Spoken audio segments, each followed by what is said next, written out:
If You Have Nightmares, We'll Dance on the Bed by Lefay Strent. Chapter 5. Virgil opened his eyes to find that he was very much alive. He didn't know whether to be happy about this fact. He had awoken on a cot, bare-chested save for bandages. A burning pain itched at his skin, and he resisted the urge to scratch it. The cot was placed in the center of the room being some sort of large study. It was a circular room with a high ceiling, bookshelves and ladders spread up and up the walls. Virgil could sense some to be imbued with magic, and while that was intriguing, there were more important things to worry about, like the fact that Virgil wasn't alone here. "Good evening," Logan greeted crisply. He closed the book he'd been reading and set it aside on a table. His chair was a safe distance away from Virgil's resting place. Virgil stiffened, waiting for a blow that would never come.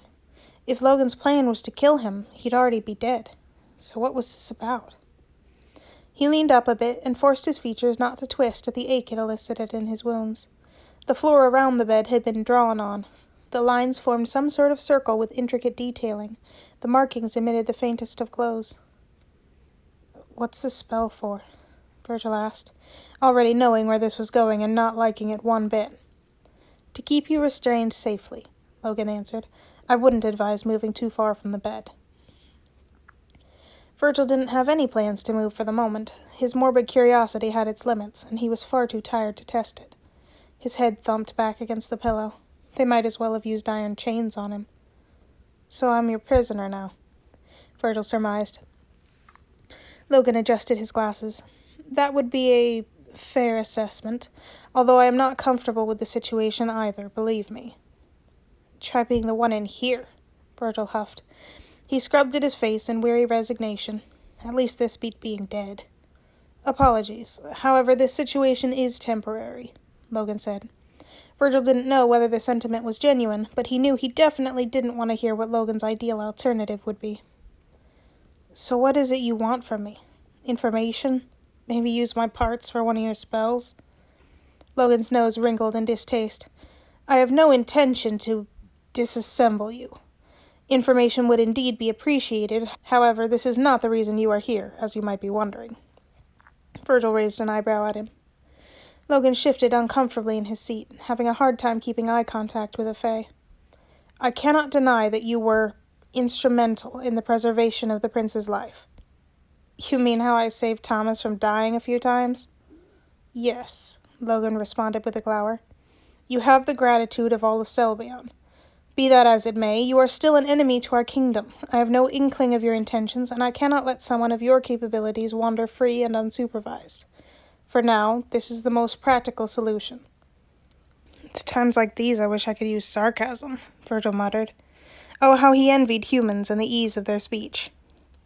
"While I intend to question you, I will save that for later when you are better rested. We tried our best to tend to your wounds, but Fae are quite different from humans. Is there anything else you require? Or perhaps I can get you something to eat and drink?" Virgil thought for a moment. It's not like he could get out of this situation, not in his current state, and he didn't have the energy to curse at the wizard. He didn't feel particularly hungry in the moment either. At length, Virgil asked, "The kid, Thomas, he really all right?" Virgil couldn't decipher the expression on Logan's face. The wizard stared at him for a long moment, enough to make Virgil uncomfortable, though he refused to look away. "The prince doesn't have a scratch on him," Logan answered. Virgil nodded slowly. "And the other Fae? What happened to them?" It was the next day, at least.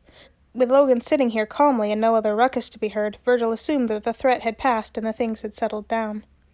"You helped in dispatching one of them. The other one, the one dressed in black and green, he fled soon after.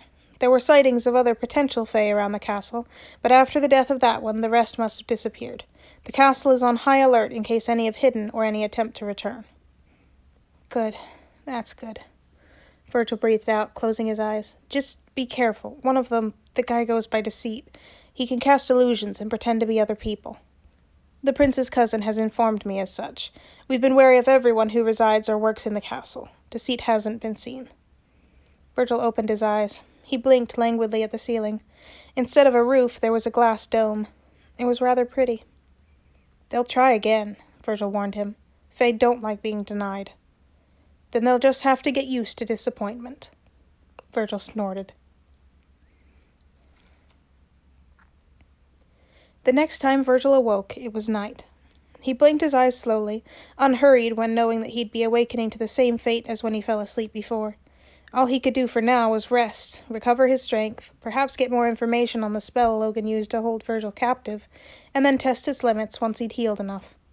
It was either that or attempt to reason with the humans to let him go, but somehow he doubted that would work. Maybe if he could talk to Remy again. As much as the prince seemed to like Virgil, he was still only a boy and lacked authority. Remy, however, was his older cousin.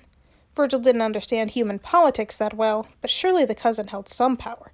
If he could be convinced... The door opened with a faint creak.